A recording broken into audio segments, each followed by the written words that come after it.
أشهد أن لا إله إلا الله وحده لا شريك له وأشهد أن محمدا عبده ورسوله أما بعد فأعوذ بالله من الشيطان الرجيم بسم الله الرحمن الرحيم الحمد لله رب العالمين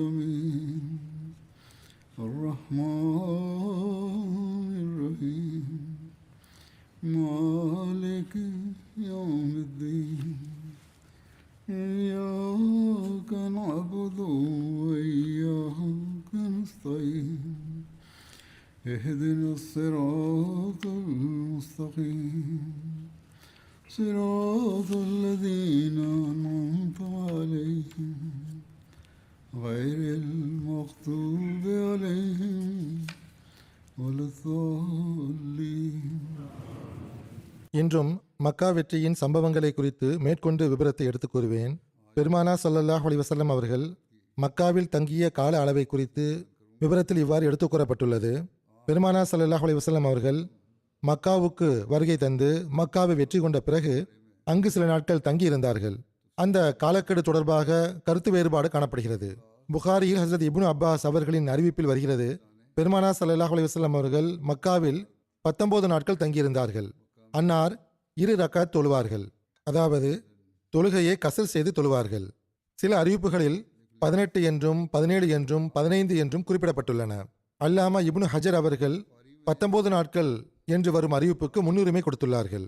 ஏனென்றால் பெரும்பாலான அறிவிப்புகளில் 19 நாள் என்றுதான் கூறப்பட்டுள்ளன.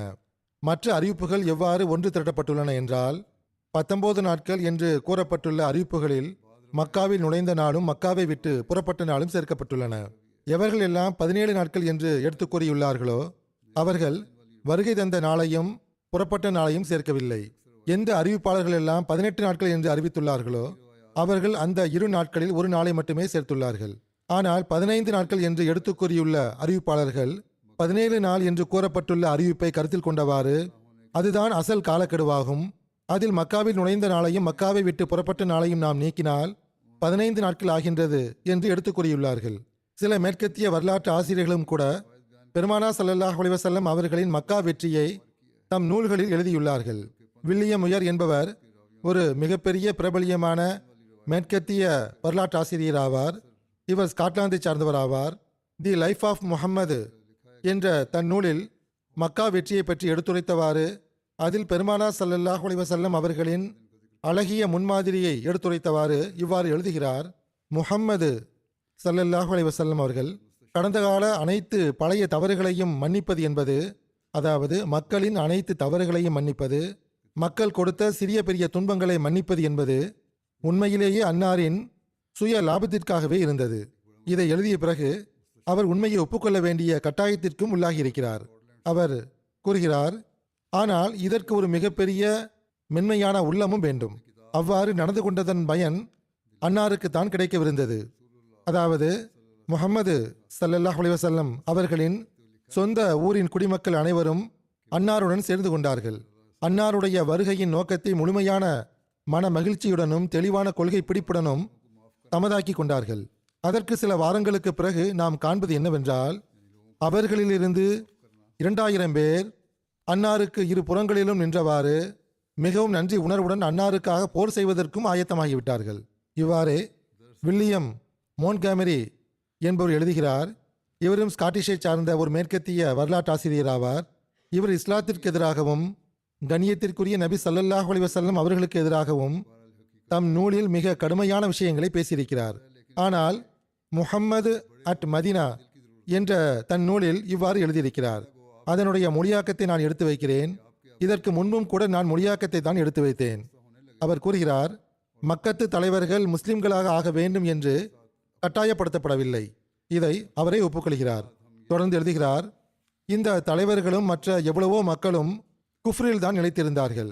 இந்த அனைத்தையும் விட மிக பெரிய விஷயம் என்னவென்றால் அது முஹம்மது ஸல்லல்லாஹு அலைஹி வஸல்லம் அவர்கள் தம் தலைமையில் அந்த ஒற்றுமையை தாங்கி பிடித்தார்கள். உங்களுடன் நீதியோடு தான் நடந்து கொள்ளப்படுகிறது என்று ஏறக்குறைய அனைத்து மக்களுக்கும் உணரச் செய்தார்கள். இந்த விஷயம் இஸ்லாமிய சமூகத்தில் சமத்துவம், நிம்மதி மற்றும் உத்வேகம் ஆகிய உணர்வுகளை இன்னும் அதிகமாக்கியது. அது பிற இடங்களில் காணப்பட்ட நிம்மதியற்ற நிலைக்கு நேர் எதிராக இருந்தது. இந்த விஷயம் நிச்சயமாக பல மக்களுக்கு தெளிவாக தெரிந்திருக்கும். அது அவர்களை முஹம்மது ஸல்லல்லாஹு அலைஹி வஸல்லம் அவர்களை நோக்கி கவனமூட்டியது.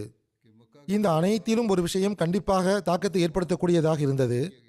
அது என்னவென்றால், முஹம்மது ஸல்லல்லாஹு அலைஹி வஸல்லம் அவர்கள் தம் குறிக்கோள், தம் அகப்பார்வை, தம் தொலைநோக்கு பார்வை ஆகியவற்றின் மீது அவர்களுக்கு இருந்த நம்பிக்கையே ஆகும். அன்னாருடைய ஜமாத் சிறிய ஜமாத்தாக இருந்தபோது எதிரிகளிடமிருந்து தப்பிப்பதற்காகவே அவர்களின் அனைத்து வழிமுறைகளும் செலவாகி கொண்டிருந்த போது ஒற்றுமையான ஒரு அரேபியாவை பற்றிய கண்ணோட்டத்தை அன்னார் உருவாக்கினார்கள். அது எல்லா திசைகளிலும் பரவும். அதில் மக்காவைச் சேர்ந்த மக்கள் தம் பழைய வியாபார பங்களிப்பை காட்டிலும் மிக முக்கிய புதிய பங்களிப்பை செலுத்துவார்கள் என்பதாக அந்த கண்ணோட்டம் இருந்தது. இப்போதோ ஏறக்குறைய அனைத்து மக்களும், எந்த அளவுக்கென்றால் மிக பெரியவர்கள் கூட இதற்கு முன்னால் அடிபணிந்து விட்டார்கள். குறிப்பான கஷ்ட நிலையை தவிர நெருக்கடியான நிலைமைகளில் அவர்கள் எப்பொழுதும் முழுமையான நம்பிக்கையுடன் இலக்கை நோக்கி முன்னேறி சென்று கொண்டிருந்தார்கள். நமக்கு இந்த வரலாற்று சம்பவங்களின் உண்மை மீது நம்பிக்கை இல்லாதிருப்பின், அற்பமாக கருதப்பட்ட மக்காவின் நபி தம் ஊரில் வெற்றி பெற்றவராக திரும்ப வர முடியும் என்று யாராவது நம்பியிருப்பார் என்றால் அது சந்தேகம்தான். பிறகு ஆர்தர் கில்மேன் என்ற மேற்கத்திய எழுத்தாளர் ஒருவர், இவரும் மிக பிரபலியமான மேற்கத்திய வரலாற்று ஆசிரியர் ஆவார். இவர் அமெரிக்காவை சார்ந்தவர். இவர் மக்கா வெற்றியை பற்றி குறிப்பிட்டவாறு தி சராசன்ஸ் என்ற தன் நூலில் கண்ணியத்திற்குரிய நபி ஸல்லல்லாஹு அலைஹி வஸல்லம் அவர்களின் பொது மன்னிப்பு, அழகிய முன்மாதிரி, சகிப்புத்தன்மை ஆகியவற்றை ஒரு முன்னுதாரண பாத்திரமாக எடுத்துரைத்தவாறு இவ்வாறு எழுதுகிறார். முஹம்மது ஸல்லல்லாஹு அலைஹி வஸல்லம் அவர்களை மிகவும் நன்றியுணர்வுடன் முஹம்மது ஸல்லல்லாஹு அலைஹி வஸல்லம் அவர்கள் தம்மை பல சந்தர்ப்பங்களில் ஓரிடத்திலிருந்து இன்னொரு இடத்திற்கு மிகவும் நன்றியுணர்வுடன் கொண்டு சேர்த்த அதே ஒட்டகத்தில் அமர்ந்து கொண்டு அவர்கள் நகருக்குள் நுழைகிறார்கள். நன்றி உணர்வால் அவர்களின் உள்ளம் நிறைந்து காணப்பட்டது. ஏனென்றால் பாதைகள் காலியாக இருப்பதை அன்னார் கண்டார்கள். அமைதியான முறையில் வரவேற்கப்படுவதை அவர்கள் புரிந்து கொண்டார்கள். கடந்த காலங்களில் மக்காவாசிகள் செய்த அநீதிகள் நினைவுக்கு வந்து அது அன்னாரை பழிவாங்க தூண்டியிருக்கலாம். ஆனால் தம் படையினரிடம் எந்த ஒரு இரத்தம் சிந்துதலும் இருக்கக்கூடாது என்று தடை செய்திருந்தார்கள். அன்னாருடைய இந்த விஷயம் மிகவும் புகழத்தக்க ஒரு விஷயமாகும். பணிவையும் இறைவனுக்கு நன்றி செலுத்துவதையும் எல்லா சாத்தியமான வழிமுறைகளின் மூலமாகவும் அவர்கள் வெளிப்படுத்தினார்கள்.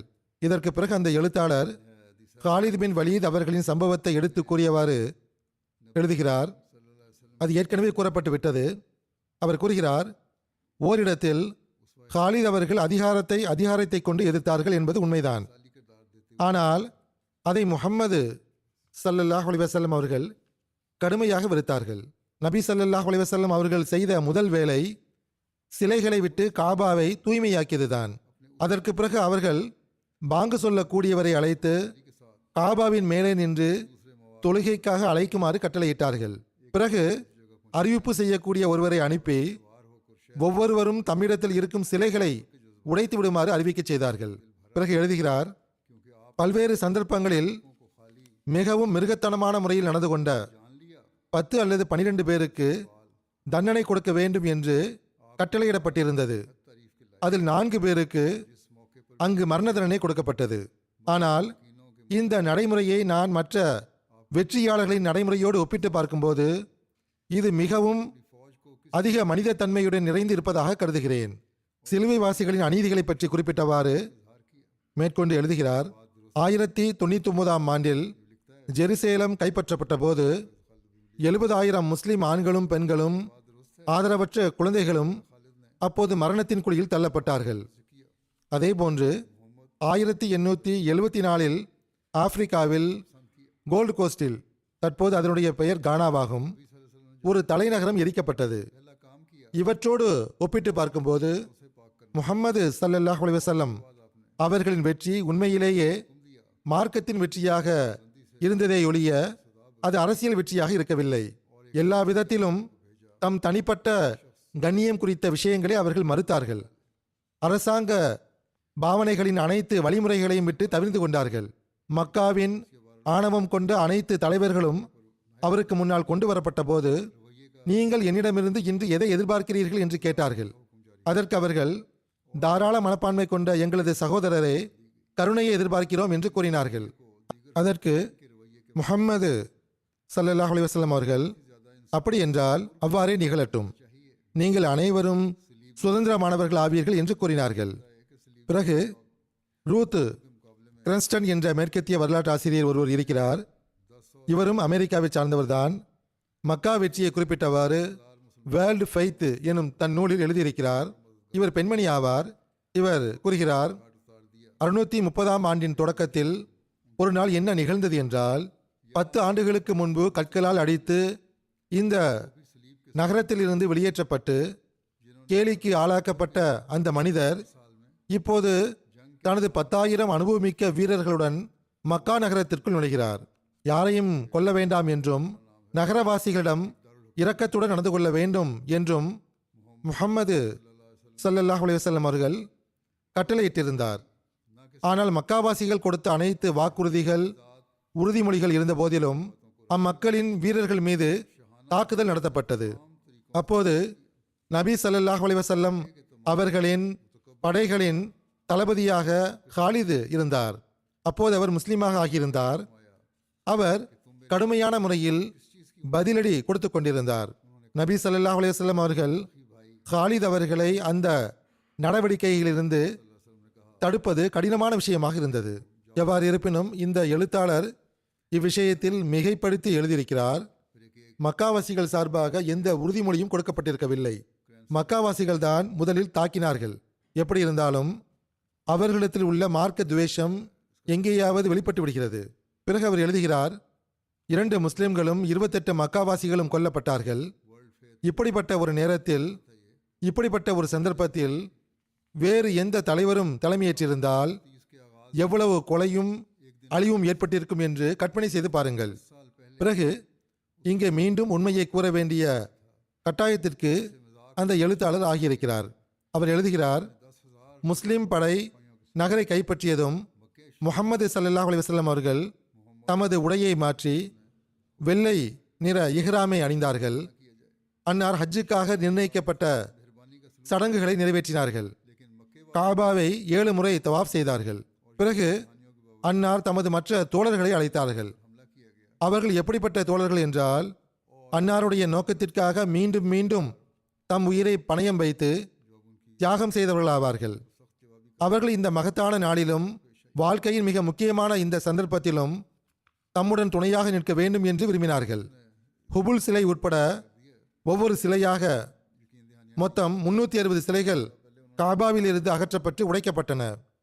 ஒவ்வொரு சிலையையும் உடைக்கும் போது முஹம்மது ஸல்லல்லாஹு அலைஹி வஸல்லம் அவர்கள் உரத்த குரலில், உண்மை வந்துவிட்டது, பொய் அழிந்து விட்டது என்று கூறுவார்கள்.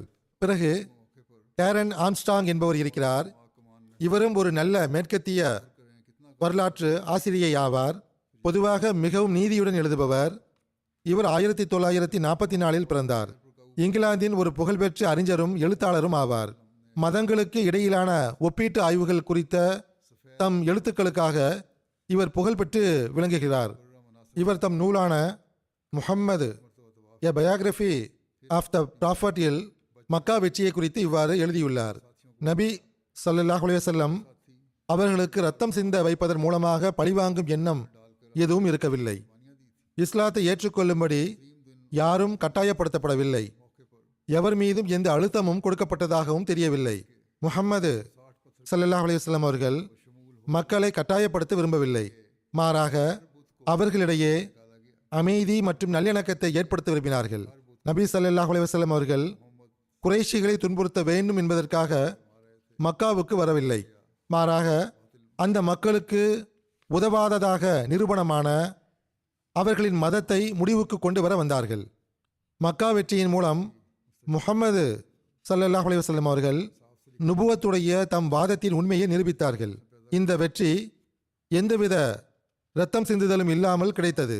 முஹம்மது ஸல்லல்லாஹு அலைஹி வஸல்லம் அவர்களின் அமைதி கொள்கை வெற்றி பெற்றது. சில ஆண்டுகளிலேயே மக்காவில் சிலை வணக்கம் முடிவுக்கு வந்தது.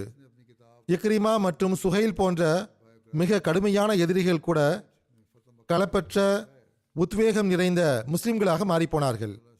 எவ்வாறு இருப்பினும் இந்த மேற்கத்திய வரலாற்று ஆசிரியர்களுள் சிலர் எப்படிப்பட்டவர்களாக உள்ளார்கள் என்றால், கடுமையான எதிர்ப்பாளராக இருந்த போதிலும் இந்த உண்மையை எடுத்துரைத்துள்ளார்கள்.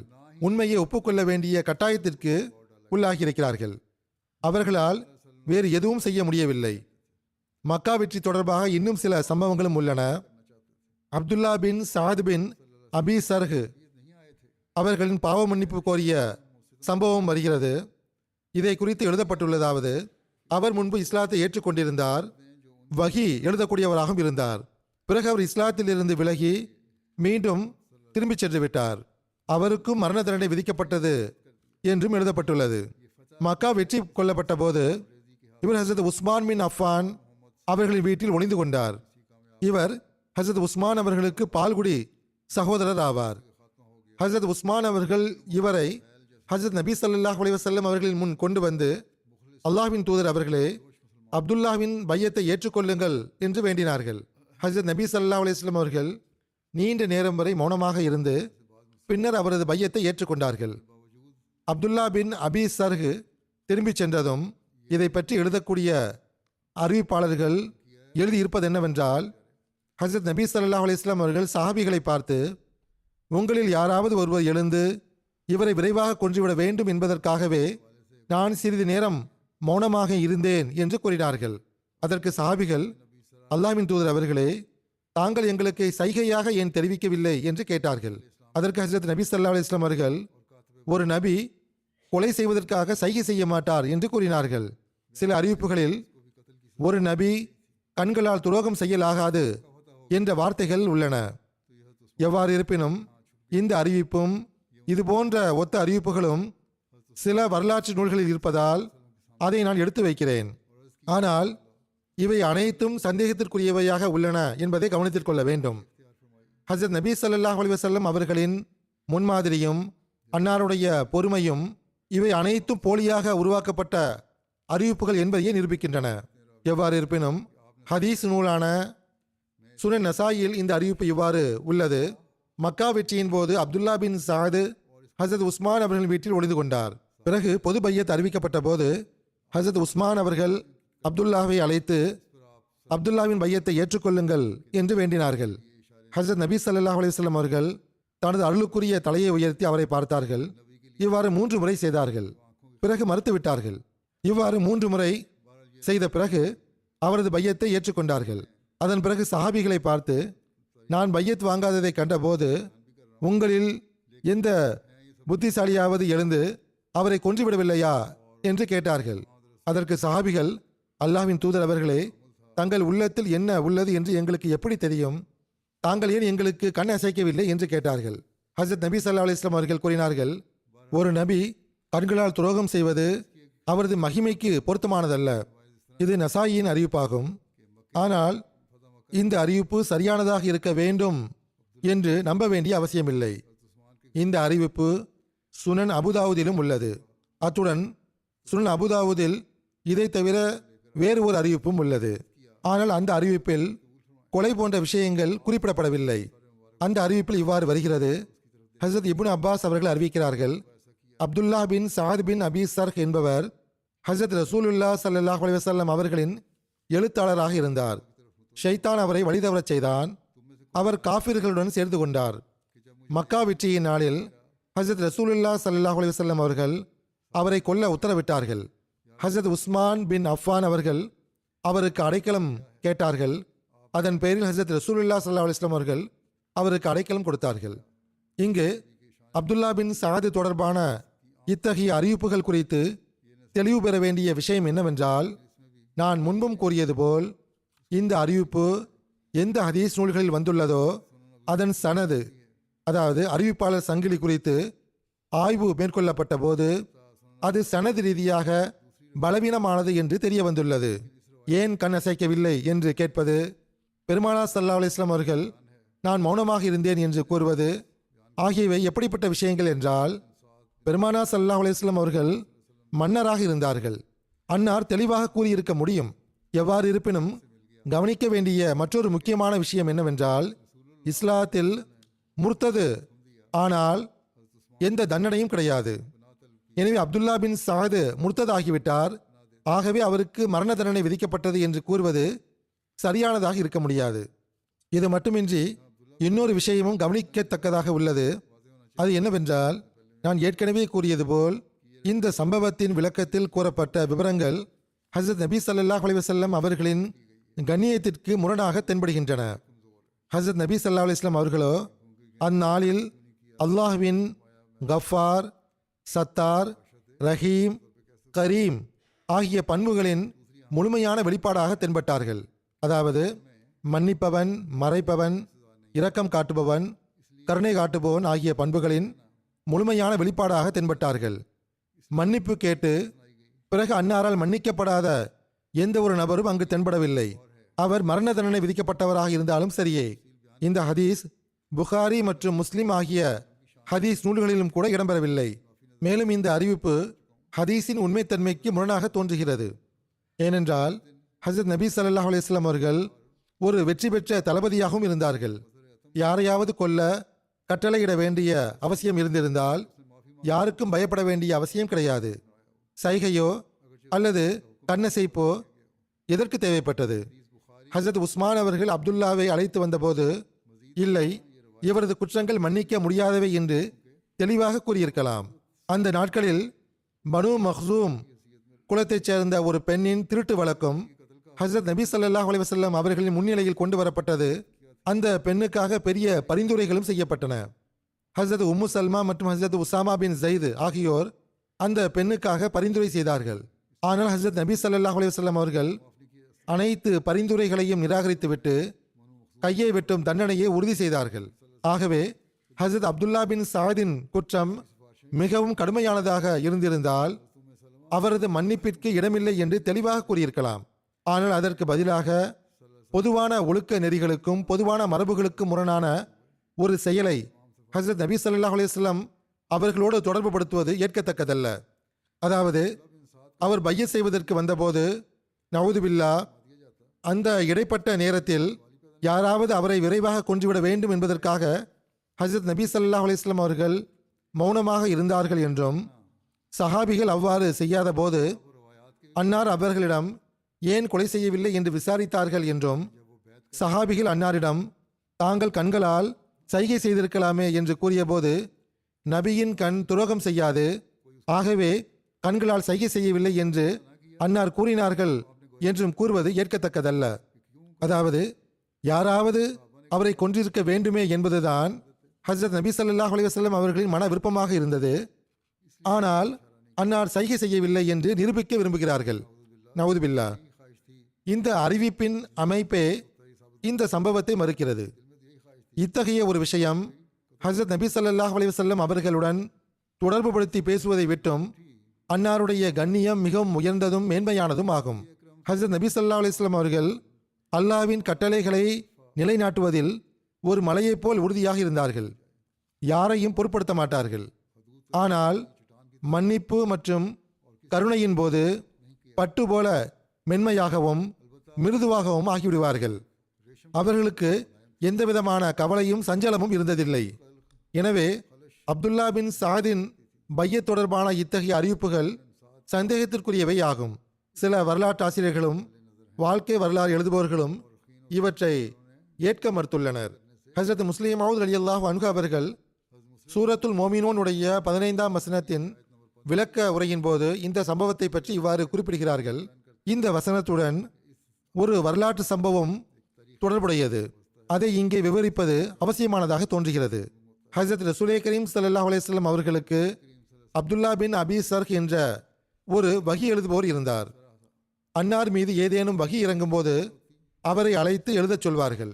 ஒரு நாள் அன்னார் இதே வசனங்களை அவர் மூலமாக எழுத வைத்துக் கொண்டிருந்தார்கள்.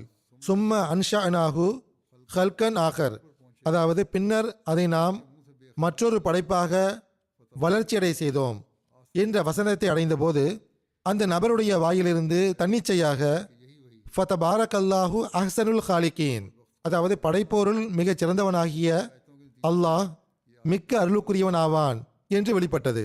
ஹஸ்ரத் ரசூலுல்லாஹ் ஸல்லல்லாஹு அலைஹி வஸல்லம் அவர்கள் இதுவும் வஹியே, இதை எழுதிக்கொள் என்று கூறினார்கள். முந்தைய வசனங்களின் விளைவாக இந்த வசனம் இயல்பாகவே உருவாகி விடுகிறது என்று அந்த நட்பெயரற்றவருக்கு தோன்றவில்லை. என் நாவிலிருந்து வெளிப்பட்ட இந்த வசனத்தை ஹஸ்ரத் ரசூலுல்லாஹ் ஸல்லல்லாஹு அலைஹி வஸல்லம் அவர்கள் வஹியாக ஆக்கியது போலவே நவுது பில்லா அன்னாரே முழு குர்ஆனையும் உருவாக்குகிறார்களோ என்று அவர் நினைத்து கொண்டார். இதனால் அவர் முர்த்ததாகி மக்காவுக்கு சென்று விட்டார். மக்கா வெற்றியின் போது ஹஸ்ரத் நபி கரீம் ஸல்லல்லாஹு அலைஹி வஸல்லம் அவர்கள் கொலை செய்யுமாறு உத்தரவிட்டவர்களில் அப்துல்லா பின் அபி சர்ஹும் ஒருவர். ஆனால் ஹஸ்ரத் உஸ்மான் ரலியல்லாஹு அன்ஹு அவருக்கு அடைக்கலம் கொடுத்திருந்தார்கள். அவர் 3 நாட்கள் அவர்களின் வீட்டில் ஒளிந்திருந்தார். ஒரு நாள் ஹஸ்ரத் ரசூலுல்லாஹ் ஸல்லல்லாஹு அலைஹி வஸல்லம் அவர்கள் மக்கத்து மக்களிடம் பையத் வாங்கி கொண்டிருக்கும் போது ஹஸ்ரத் உஸ்மான் ரலியல்லாஹு அன்ஹு அவர்கள் அப்துல்லா பின் அபி சர்ஹையும் அன்னாருக்கு முன் அழைத்து வந்து அவரது பையத்தை ஏற்றுக்கொள்ளும்படி வேண்டினார்கள். ஹஸ்ரத் ரசூலுல்லாஹ் ஸல்லல்லாஹு அலைஹி வஸல்லம் அவர்களோ முதலில் சிறிது நேரம் தயங்கினார்கள். ஆனால் பின்னர் அவரது பையத்தை ஏற்றுக்கொண்டார்கள்.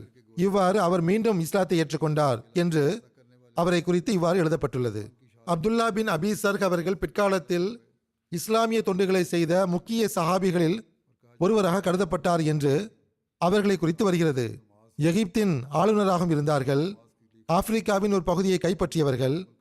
இவர்கள் ஹஸ்ரத் உஸ்மான் ரலியல்லாஹு அன்ஹு அவர்களுக்கு பால்குடி சகோதரராக இருந்த போதிலும் ஹஸ்ரத் உஸ்மான் அவர்களின் ஷஹாதத்திற்கு பிறகு இவர்கள் குழப்பங்களில் இருந்து விலகியே இருந்தார்கள். தனது கடைசி செயல் தொழுகையாக இருக்க வேண்டும் என்று துவா செய்ததாகவும் கூறப்படுகிறது. அதன்படி ஒரு நாள் காலை தொழுகைக்காக நின்றார்கள். தொழுகையை முடித்து வலதுபுறம் சலாம் கூறினார்கள். இடதுபுறம் சலாம் கூற தொடங்கிய போது அவர்கள் மரணமடைந்தார்கள். 36 அல்லது 37 ஹிஜ்ரியில் அவர்கள் மரணமடைந்தார்கள். பிறகு இக்ரிமா பின் அபி ஜஹில் அவர்கள் இஸ்லாத்தை ஏற்றுக்கொண்ட குறிப்பு உள்ளது. மக்கா வெற்றியின் போது ஹஸ்ரத் நபி கரீம் ஸல்லல்லாஹு அலைஹி வஸல்லம் அவர்கள் கொலை செய்ய கட்டளையிட்டவர்களில் இக்ரிமா பின் அபி ஜஹிலும் அடங்குவார். இக்ரிமாவும் அவர்களின் தந்தையும் ஹஸ்ரத் நபி கரீம் ஸல்லல்லாஹு அலைஹி வஸல்லம் அவர்களுக்கு துன்பங்கள் கொடுத்து வந்தார்கள். முஸ்லிம்கள் மீது மிக அதிக கடுமை காட்டி வந்தார்கள். ஹஸ்ரத் நபி கரீம் ஸல்லல்லாஹு அலைஹி வஸல்லம் அவர்கள் இவர்களை கொலை செய்ய கட்டளையிட்டிருப்பது தெரிய வந்தபோது அவர்கள் ஏமனை நோக்கி ஓடினார்கள். இஸ்லாத்தின் எதிர்ப்பில் இவர்கள் தன் தந்தை அபூஜஹிலை முந்திவிட்டிருந்தார்கள். இவர்கள் கொலை செய்யப்பட வேண்டும் என கட்டளையிடப்பட்டிருக்கவும் வாய்ப்பிருக்கின்றது. அதேபோன்று இஸ்லாத்திற்கு எதிராக எப்போதும் முன்னணியில் இருந்த இஸ்லாம் மற்றும் ஹஸ்ரத் நபி ஸல்லல்லாஹு அலைஹி வஸல்லம் அவர்களுக்கு எதிராக தொடர்ந்து சதித்திட்டங்களை வகுத்து கொண்டிருந்த மக்காவின் தலைவர்கள் மக்கா வெற்றிக்கு பிறகு தங்களது செயல்கள் என் நிலையிலும் மன்னிக்கப்பட முடியாதவை என்றும் அவர்கள் கொலை செய்யப்படுவார்கள் என்றும் அவர்களே கூட நினைத்திருக்கலாம். இவ்வாறு நினைத்து கொண்டு அவர்கள் தப்பி ஓடிவிட்டார்கள். உண்மையில் அவர்களுக்கு ஹஸ்ரத் நபி ஸல்லல்லாஹு அலைஹி வஸல்லம் அவர்களின் அளவு கடந்த கருணை மன்னிப்பு பற்றி நம்பிக்கையும் எதிர்பார்ப்பும் இருக்கவில்லை. எனவே உயிரை காப்பாற்றிக் கொள்ள தப்பித்துக் கொள்வதே சிறந்தது என்று கருதினார்கள். ஆனால் ஹஸ்ரத் நபி ஸல்லல்லாஹு அலைஹி வஸல்லம் அவர்களின் அளவு கடந்த கருணையும் மன்னிப்பும் அவர்களுக்கு தெரிய வந்தபோது அவர்கள் மக்காவில் ஹஸ்ரத் நபி ஸல்லல்லாஹு அலைஹி வஸல்லம் அவர்களை நோக்கி ஈர்க்கப்பட்டு வந்தார்கள். ஹஸ்ரத் நபி கரீம் ஸல்லல்லாஹு அலைஹி வஸல்லம் அவர்களின் சமூகத்தில் ஆஜராகி மன்னிப்பு கேட்டார்கள். எவ்வாறு இருப்பினும் மக்கா வெற்றியின் போதும் இஸ்லாமிய படையை முழுமையாக எதிர்த்த முன்னணி எதிர்ப்பாளர்களுள் இக்ரிமாவும் ஒருவராவார். அவர் தம்முடன் மக்காவின் துணிச்சலான இளைஞர்கள் அடங்கிய ஒரு குழுவை சேர்த்தார். அந்த குழுவில் சுஹைல் பின் அம்ரு, சஃப்வான் பின் உமையா ஆகியோரும் இருந்தார்கள். அவர்கள் வாள்களை உருவி நாங்கள் முஸ்லிம்களை மக்காவிற்குள் நுழைய விடமாட்டோம் என்று கூறினார்கள். ஹசரத் காலித் பின் வலீத் அவர்களின் படையை எதிர்த்து நின்று போரிட்டார்கள். ஆனால் தங்களது 20க்கும் மேற்பட்ட இளைஞர்கள் கொல்லப்பட்ட பிறகு அவர்கள் அனைவரும் அங்கிருந்து தப்பி ஓடிவிட்டார்கள். சுஹைல், சஃப்வான் மற்றும் இக்ரிமா ஆகிய மூவரும் மக்காவை விட்டு ஓடிவிட்டார்கள்.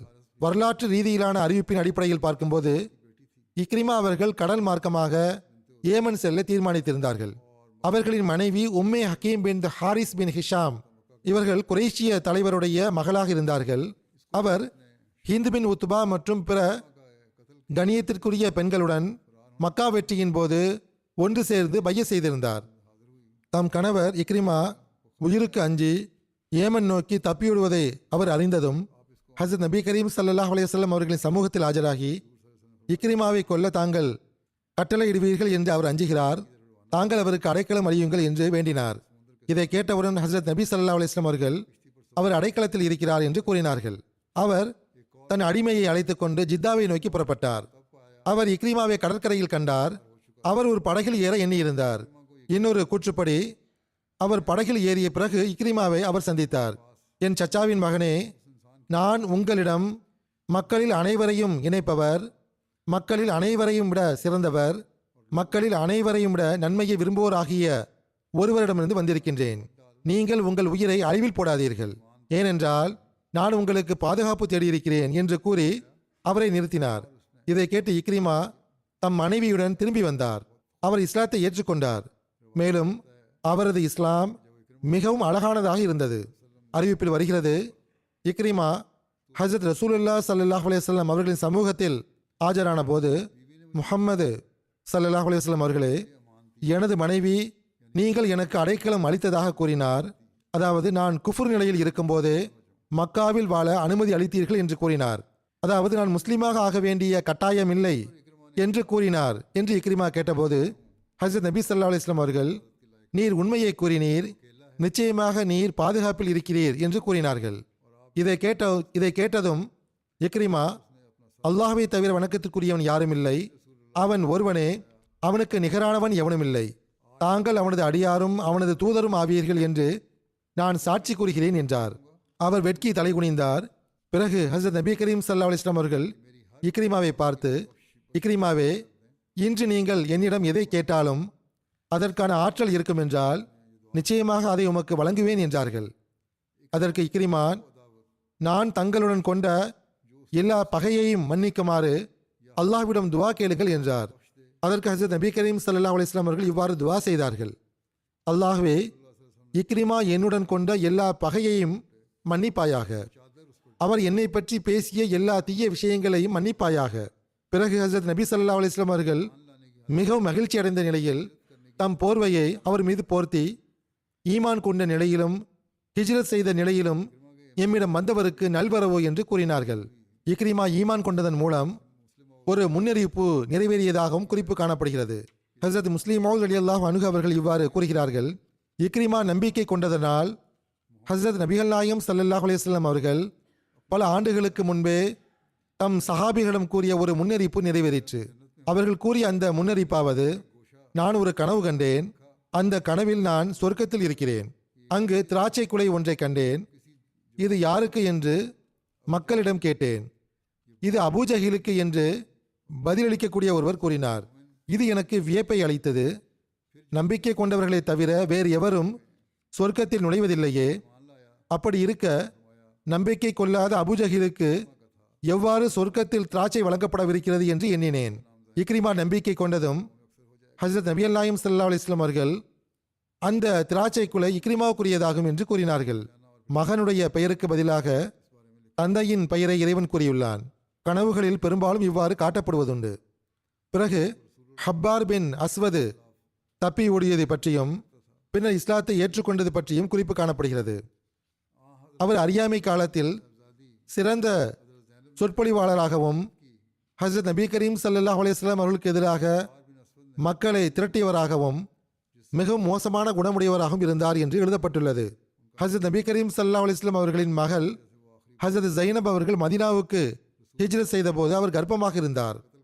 ஹப்பார் பின் அஸ்வது ஒட்டகத்தை விரண்டோடச் செய்தார். அதன் காரணமாக ஹஜரத் ஜைனப் அவர்கள் ஒட்டகத்தில் இருந்து விழுந்து விட்டார்கள். அதனால் அவர்களின் கர்ப்பம் கலைந்து விட்டது. அதன் காரணமாகவே அவர்கள் இறுதி காலம் வரை நோய்வாய்ப்பட்டிருந்தார்கள். ஹப்பார் எங்கு தென்பட்டாலும் அவர் கொல்லப்பட வேண்டும் என ஹஜரத் நபி கரீம் ஸல்லல்லாஹு அலைஹி வஸல்லம் அவர்கள் அவரை கொலை செய்வதற்காக கட்டளையிட்டிருந்தார்கள். மக்கா வெற்றியின் போது இவர் இந்த பயத்தினால் மக்காவில் இருந்து தப்பியோடி காட்டுப்பகுதிகளில் ஒளிந்து திரிந்து கொண்டிருந்தார். மக்கா வெற்றிக்கு பிறகு ஹஜரத் நபி கரீம் ஸல்லல்லாஹு அலைஹி வஸல்லம் அவர்கள் மதீனாவுக்கு திரும்பி சென்றபோது இவர் அங்கு ஹஜரத் நபி கரீம் ஸல்லல்லாஹு அலைஹி வஸல்லம் அவர்களின் சமூகத்தில் ஆஜரானார். இவர் ஹஜ்ரத் நபி கரீம் ஸல்லல்லாஹு அலைஹி வஸல்லம் அவர்களின் சமூகத்தில் ஆஜரான போது சஹாபிகள் இவரை கண்டு அன்னாரிடம் ஹப்பார் வந்து கொண்டிருக்கிறார் என்று கூறினார்கள்.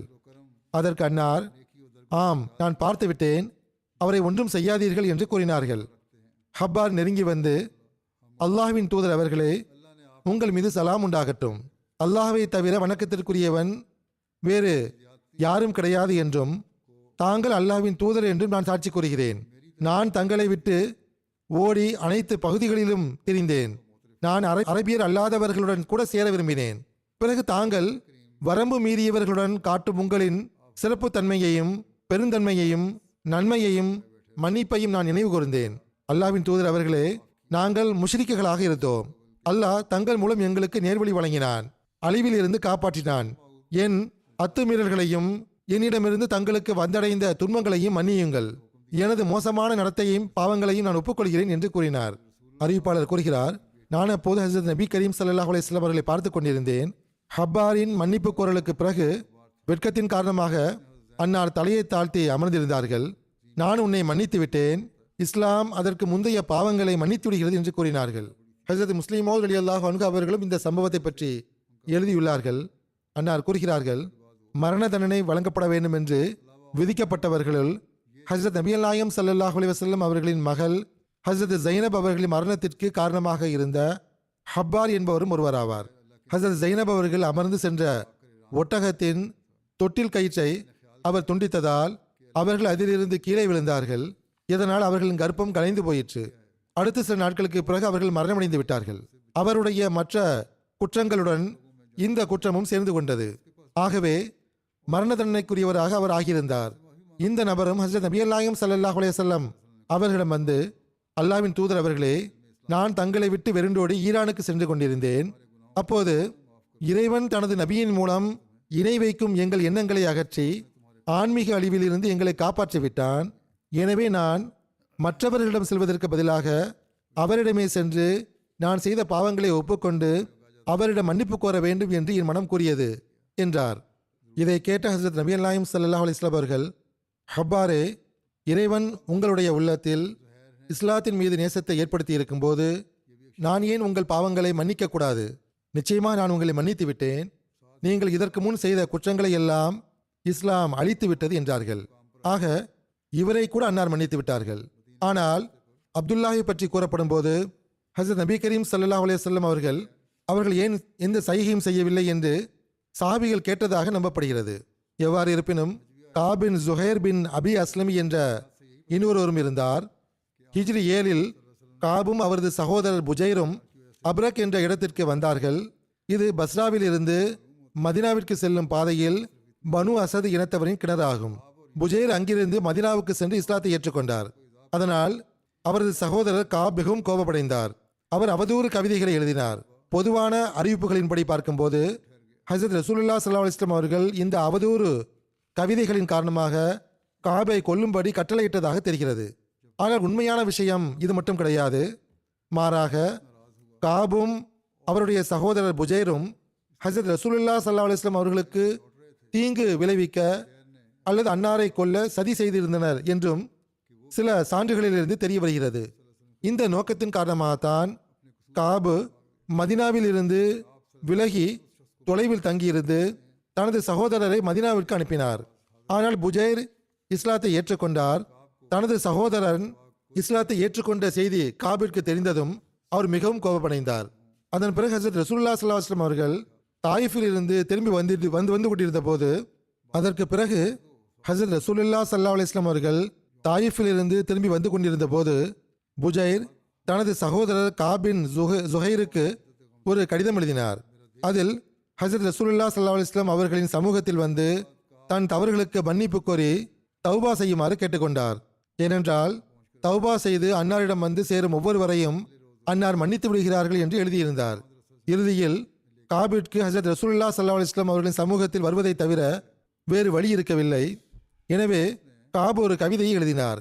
அந்த கவிதையின் முதல் வரி என்னவென்றால், பானத் சுஆது ஃப கல்பில் யௌம மத்பூல் என்பதாகும்.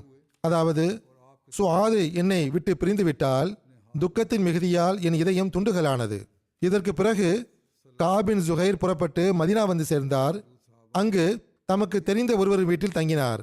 மறுநாள் அந்த நபர் காபை ஹசரத் ரசூலுல்லாஹி ஸல்லல்லாஹு அலைஹி வஸல்லம் இடத்தில் அழைத்து வந்தார். ஹசரத் ரசூலுல்லாஹி ஸல்லல்லாஹு அலைஹி வஸல்லம் அவர்கள் காலை தொழுகையை முடித்ததும் அந்த நபர் காபிடம் பெருமானார் ஸல்லல்லாஹு அலைஹி வஸல்லம் அவர்களை சுட்டிக்காட்டி, இவர்தான் ஹசரத் ரசூலுல்லாஹி ஸல்லல்லாஹு அலைஹி வஸல்லம் ஆவார்கள், எழுந்து நின்று அன்னாரிடம் பாதுகாப்பை கேளுங்கள் என்று கூறினார். அவர் எழுந்து சென்று அன்னாருக்கு முன்னால் அமர்ந்து தனது கையை அன்னாரின் கையில் கொடுத்தார். அன்னாருக்கோ அல்லது சஹாபிகளுக்கோ காபின் ஜுஹைரை அடையாளம் தெரியவில்லை. காப் அன்னாரிடம், அல்லாஹ்வின் தூதர் அவர்களே, காபின் ஜுஹைர் தங்களிடம் தனது உயிருக்கு பாதுகாப்பு தேடியும் தௌபா செய்து முஸ்லீமாக வந்து சேரவும் விரும்புகிறார். நான் அவரை தங்களிடம் அழைத்து வந்தால் தாங்கள் அவரது தௌபாவை ஏற்றுக்கொள்வீர்களா என்று கேட்டார். அதற்கு அன்னார் ஆம் என்று கூறினார்கள். அப்போது காபு, நானே காபின் ஜுஹைர் ஆவேன் என்றார். இதை கேட்டதும் ஒரு அன்சாரி எழுந்து நின்று, அல்லாஹ்வின் தூதர் அவர்களே, அல்லாஹ்வின் இந்த பகைவனை என்னிடம் ஒப்படையுங்கள், நான் அவனது கழுத்தை துண்டிக்கிறேன் என்று கூறினார். ஆனால் ஹஜ்ரத் ரசூலுல்லாஹி ஸல்லல்லாஹு அலைஹி வஸல்லம் அவர்களோ, அவரை போக விடுங்கள், இவர் தௌபா செய்யவும் வருத்தத்தை வெளிப்படுத்தவும் வந்துள்ளார் என்று கூறினார்கள். காபு தனது கவிதையான பானத் சுஆதை பாடி காட்டிய போது அதில் இன்ன ரசூல ல சௌஃபுன் யுஸ்தஸாவு பிஹி முஹன்னதுன் மின் சுயூஃபில்லாஹி மஸ்லூல் என்ற ஒரு கவிதை வந்தது. அதாவது, நிச்சயமாக ரசூலுல்லாஹி ஸல்லல்லாஹு அலைஹி வஸல்லம் அவர்கள் எப்படிப்பட்ட ஒளியாக இருக்கிறார்கள் என்றால், அன்னாரிடமிருந்து உண்மையின் ஒளி பெறப்படுகிறது. அவர்கள் அல்லாஹ்வின் வாள்களுள் உருவப்பட்ட ஒரு கூரிய இந்திய வாள் ஆவார்கள். இந்த வரியை அடைந்த போது ஹஜரத் ரசூலுல்லாஹி ஸல்லல்லாஹு அலைஹி வஸல்லம் அவர்கள் தனது அருளுக்குரிய உடலில் இருந்த தனது போர்வையை ஹஜரத் காப் மீது போர்த்தினார்கள். இந்த போர்வை காரணமாகவே இந்த கவிதை கசீதா புர்தா, அதாவது போர்வை கவிதை என்ற பெயரில் பிரபலியமானது. புர்தா என்றால் போர்வை என்று பொருள். இது கசீதா பானத்து சுஆத் என்றும் கசீதா புர்தா என்றும் அழைக்கப்படுகிறது. பிற்காலத்தில் ஹசரத் அமீர் முஆவியா அவர்கள் ஒரு பெரிய தொகைக்கு ஹசரத் காபிடம் இருந்து இந்த போர்வையை வாங்க முயன்றார். ஆனால் அவர், நான் ஹசரத் ரசூலுல்லாஹி ஸல்லல்லாஹு அலைஹி வஸல்லம் அவர்களின் இந்த அருளுக்குரிய உடையை பிரிய மாட்டேன் என்று கூறி மறுத்துவிட்டார். ஆனால் ஹசரத் காப் அவர்கள் மரணமடைந்த பிறகு ஹசரத் அமீர் முஆவியா அவர்கள் காபின் வாரிசுகளிடம் இருந்து இந்த போர்வையை விலைக்கு வாங்கி கொண்டார். அதன் பிறகு இந்த போர்வை பனு உமையா ஆட்சியாளர்களுக்கு பரம்பரை சொத்தாக மாறி வந்து கொண்டிருந்தது. மேலும் அவர்களின் ஆட்சி வீழ்ந்த போது அது வீணாகி போனது. பொதுமக்களிடையே கசீதா புர்தா என்ற பெயரில் மற்றொரு கவிதையும் மிகவும் பிரபலியமாக உள்ளது. அது இமாம் ஷர்ஃபுத்தீன் பூசீரி அவர்களின் கவிதையாகும். இதுவும் கசீதா புர்தா என்று ஏன் அழைக்கப்படுகிறது என்றால், இவர்கள் ஹஜ்ரத் நபி கரீம் ஸல்லல்லாஹு அலைஹி வஸல்லம் அவர்களின் மகத்துவத்தில் இந்த கவிதையை எழுதிய போது ஹஜ்ரத் நபி கரீம் ஸல்லல்லாஹு அலைஹி வஸல்லம் அவர்கள் கனவில் அவர்களுக்கு தனது அருளுக்குரிய போர்வையை பொருத்தினார்கள். அது அவர்கள் கண்விழித்த பிறகும் அவருடைய தோளில் இருந்தது. இமாம் பூசூரி அவர்கள் மாற்றுத்திறனாளி என்றும் இந்த போர்வையின் அருளால் குணமடைந்தார் என்றும் கூறப்படுகிறது. எவ்வாறு இருப்பினும் இது ஒரு கதையாக எடுத்துரைக்கப்படுகிறது. இத்தகைய கதைகளும் உள்ளன. எவ்வாறு இருப்பினும் இன்னும் சில கடும் எதிரிகள் இஸ்லாத்தை ஏற்றுக்கொண்ட குறிப்பும் அவர்களுக்கு எவ்வாறு மன்னிப்பு கிடைத்தது என்பது பற்றிய குறிப்பும் உள்ளன. இந்த குறிப்புகளை நான் இனி வரக்கூடிய காலத்தில் எடுத்துரைப்பேன். அடுத்த வெள்ளிக்கிழமை இன்ஷா அல்லாஹ் ஜமாத் அஹ்மதியா பிரிட்டனுடைய ஆண்டு மாநாடும் தொடங்குகிறது. அதற்காகவும் துவா செய்யுங்கள். அல்லாஹ் தன் அருளால் மாநாட்டை அருளுக்குரியதாக ஆக்குவானாக. மேலும் ஒவ்வொரு நிகழ்ச்சியையும் தனது அருளால் சிறப்பானதாக ஆக்குவானாக. விஷமத்தனம் மற்றும் தீங்கு செய்யக்கூடிய ஒவ்வொருவரிடமிருந்தும் அல்லது தீங்கு விளைவிக்க எண்ணம் கொண்டிருக்கும் ஒவ்வொரு நபரின் தீங்கிலிருந்தும் அல்லாஹ் பாதுகாப்பானாக. உள்நாட்டிலிருந்தும் வெளிநாட்டிலிருந்தும் வரக்கூடிய விருந்தினர்களை அல்லாஹ் பாதுகாப்பாக கொண்டு வந்து இங்கு அவர்களை எல்லா வகையிலும் தனது பாதுகாப்பில் வைப்பானாக. மாநாட்டிற்கு வரும் மக்களுடைய தனிப்பட்ட விருந்தினர்களாக இருந்தாலும் சரி, அல்லது ஜமாத் ஏற்பாட்டின் கீழ் வரக்கூடிய விருந்தினர்களாக இருந்தாலும் சரி, அவர்களுக்கு விருந்தோம்பல் துறையின் கீழ் ஏற்பாடு செய்யப்படுகின்றது. விருந்தோம்பல் செய்யும் ஒவ்வொருவருக்கும் அந்த விருந்தினர்களின் விருந்தோம்பலின் உரிமையை நிறைவேற்றக்கூடிய நல்வாய்ப்பை அல்லாஹ் வழங்குவானாக. விருந்தோம்பல் செய்யும் ஒவ்வொருவருக்கும் அந்த விருந்தினர்களின் விருந்தோம்பலின் உரிமையை நிறைவேற்றக்கூடிய நல்வாய்ப்பை அல்லாஹ் வழங்குவானாக. உற்சாகத்துடனும் ஆர்வத்துடனும் ஊழியர்கள் ஆண்டு மாநாட்டில் தொண்டு செய்வதற்கு தங்களை முன்னிறுத்துகிறார்கள். அவர்கள் தமது துறையில் தன்னலமற்ற முறையில் தொண்டாற்றுவதற்காக அல்லாஹ் அவர்கள் அனைவருக்கும் நல்வாய்ப்பு வழங்குவானாக. மேலும் மிகவும் கண்ணியத்துடனும் மரியாதையுடனும் மென்மையுடனும் இனிமையான உள்ளத்துடனும் அவர்கள் விருந்தினர்களுக்கு சேவை செய்ய வேண்டும். சில சமயங்களில் வேலைப்பளு மற்றும் தூக்கமின்மை காரணமாக சில ஊழியர்களின் இனிமையான இயல்பு பாதிக்கப்படுகிறது. ஆனால் எந்த துறையில் பணியாற்றினாலும் ஒவ்வொரு ஊழியரும் நமக்கு அல்லாஹ் ஹஸ்ரத் மசீஹ் மவ்ஊத் அலைஹிஸ்ஸலாத்து வஸ்ஸலாம் அவர்களின் விருந்தினர்களுக்கு சேவை செய்யும் நல்வாய்ப்பை வழங்கியுள்ளான், அதற்கான வாய்ப்பை வழங்கியுள்ளான், அதற்கான சந்தர்ப்பத்தை வழங்கியுள்ளான் என்று எண்ணியவாறு இந்நாட்களை கழிக்க வேண்டும். எனவே இதற்காக நாம் எல்லாவிதமான தியாகத்தையும் செய்தவாறு நமது தொண்டாற்றும் உணர்வை நிலைநாட்டுவோம். எந்தவிதமான கசப்பான மனதையும் காட்ட மாட்டோம், எப்போதும் முகத்தில் புன்னகையை வைத்திருப்போம் என்று எண்ணியவாறு இந்நாட்களை நாம் கழிக்க வேண்டும். இளம் பெண்கள் அல்லது பெண்கள், இளைஞர்கள் அல்லது பெரிய வயது ஆண்கள், அதிகாரிகள் அல்லது உதவியாளர்கள், உணவு சமைப்பவர்கள் மற்றும் லங்கர் நிர்வாகத்தை நடத்தும் ஊழியர்கள் அல்லது உணவு பரிமாறும் ஊழியர்கள், பாதுகாப்பு ஊழியர்கள் அல்லது வாகன நிறுத்துமிட ஊழியர்கள், தூய்மை மற்றும் சுகாதார ஊழியர்கள் அல்லது உட்புற மற்றும் வெளிப்புறங்களில் சிக்னல் கொடுக்கும் பணியில் ஈடுபட்டுள்ள ஊழியர்கள் அல்லது நுழைவு வாயில் நியமிக்கப்பட்டுள்ளவர்கள், குழந்தைகளுடைய பகுதியில் பணியாற்றக்கூடிய பெண்கள் அல்லது மெயின் மாநாட்டு திடலில் பணியாற்றக்கூடிய சிறுமிகள், பெண்கள், ஆண்கள் அனைவரும் எப்போதும் தம் முகத்தில் புன்னகையுடன் தம் பணிகளை நிறைவேற்ற வேண்டும். அல்லாஹ் இதற்கான நல்வாய்ப்பை வழங்குவானாக. அத்துடனே எவருக்கும் எவ்வித விஷமத்தனமும் செய்ய துணிவு பிறக்காத வகையில் ஒவ்வொருவரின் மீதும் ஓர் ஆழமான பார்வையும் வைத்திருக்க வேண்டும். அனைத்து ஊழியர்களும் அழகிய முறையில் தொண்டாற்றக்கூடிய நல்வாய்ப்பு அல்லாஹ் வழங்குவானாக. அல்லாஹ்வின் அருள்களை பெறக்கூடியவர்களாக ஆவார்களாக.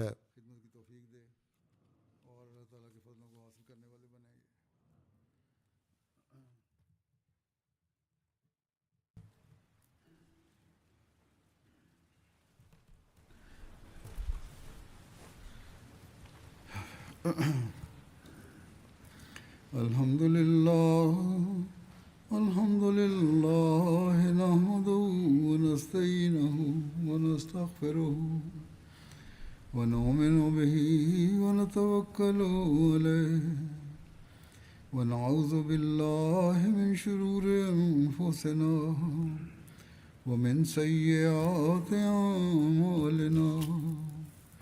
من يهده الله فلا مضل له ومن يضلل فلا هادي له ونشهد أن لا إله إلا الله ونشهد أن محمدا عبده ورسوله. عباد الله رحمكم الله، إن الله يأمر بالعدل والإحسان وإيتاء ذي القربى وينهى عن الفحشاء والمنكر والبغي يعظكم لعلكم تذكرون. اذكروا الله يذكركم وادعوه يستجب لكم ولذكر الله أكبر.